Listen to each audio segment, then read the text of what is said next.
بسم اللہ الرحمن الرحیم۔ سبحان اللہ رب العالمین، والصلاة والسلام علی خاتم الانبیاء محمد مصطفیٰ صلی اللہ علیہ وسلم۔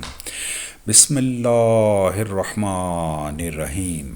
الحمد للہ رب العالمین، الرحمن الرحیم، مالک یوم الدین، ایاک نعبد و ایاک نستعین، اہدنا الصراط المستقیم، صراط الذین انعمت علیہم غیر المغضوب علیہم ولا الضالین، آمین۔ خواتین و حضرات، السلام علیکم۔ ہم سورہ الانعام کا مطالعہ کر رہے ہیں۔ آج انشاءاللہ ہم 26 آیت سے لے کے اور 30 آیت تک کا مطالعہ کریں گے۔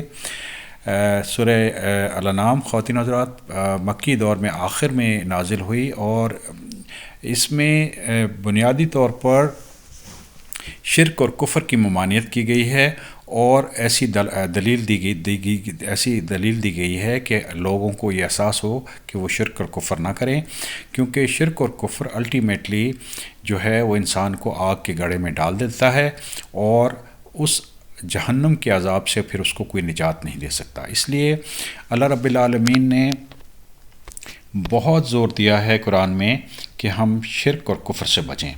سورہ الانعام کی 26 آیت میں اللہ تعالیٰ کا ارشاد ہے، اور یہ لوگ اس سے دوسروں کو بھی روکتے ہیں کہ خود بھی اس سے دور رہتے ہیں، اور یہ لوگ اپنے آپ کو ہی تباہ کر رہے ہیں اور کچھ خبر نہیں رکھتے۔ تو جو پیغام اللہ رب العالمین کی طرف سے آیا تھا، جو مشرک لوگ تھے وہ اس سے دور کرتے تھے دوسرے لوگوں کو بھی، اور وہ یقیناً اپنی ہلاکت کا باعث بن رہے تھے، اور ان کو اس چیز کا علم نہیں تھا۔ آج کے دور میں بھی جو مشرکین ہیں، خواتین و حضرات غور کیجئے، وہ قرآن کا میسج سننے پر تیار نہیں ہیں، اور دوسرے لوگوں کو بھی اس سے روکتے ہیں۔ سورہ الانعام 27 آیت۔ اور اگر آپ اس وقت دیکھیں جب کہ یہ دوزخ کے پاس کھڑے کیے جائیں گے تو کہیں گے کہ ہائے کیا اچھی بات ہو کہ ہم پھر واپس بھیج دیے جائیں، اور اگر ایسا ہو جائے تو ہم اپنے رب کی آیات کو جھوٹا نہ بتلائیں اور ہم ایمان والوں میں ہو جائیں۔ تو قیامت کے دن خواتین و حضرات جو مشرکین ہیں ان کی یہ شدید خواہش ہوگی کہ اللہ رب العالمین ان کو واپس دنیا میں بھجوا دیں، اور وہ اپنے رب کی آیات سے انکار نہ کریں اور نہ ان کی تکذیب کریں، اور وہ مومنین میں شامل ہو جائیں۔ لیکن یہ ایک بس خواہش ہی ہوگی جو کہ قبول نہیں کی جائے گی۔ سورہ الانعام 28 آیت۔ بلکہ جس چیز کو اس سے قبل چھپایا کرتے تھے وہ ان کے سامنے آ گئی ہے، اور اگر یہ لوگ پھر واپس بھیج دیے جائیں تب بھی یہ وہی کام کریں گے جس سے ان کو منع کیا گیا تھا، اور یقیناً یہ لوگ بالکل جھوٹے ہیں۔ تو جو مشرکین ہیں خواتین و حضرات وہ جھوٹے لوگ ہیں۔ اگر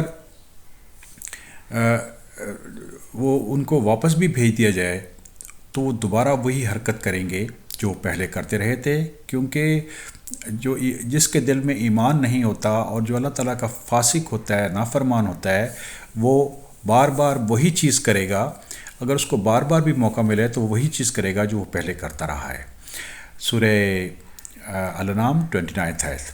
اور یہ کہتے ہیں کہ صرف یہی دنیاوی زندگی ہماری زندگی ہے اور ہم زندہ نہ کیے جائیں گے۔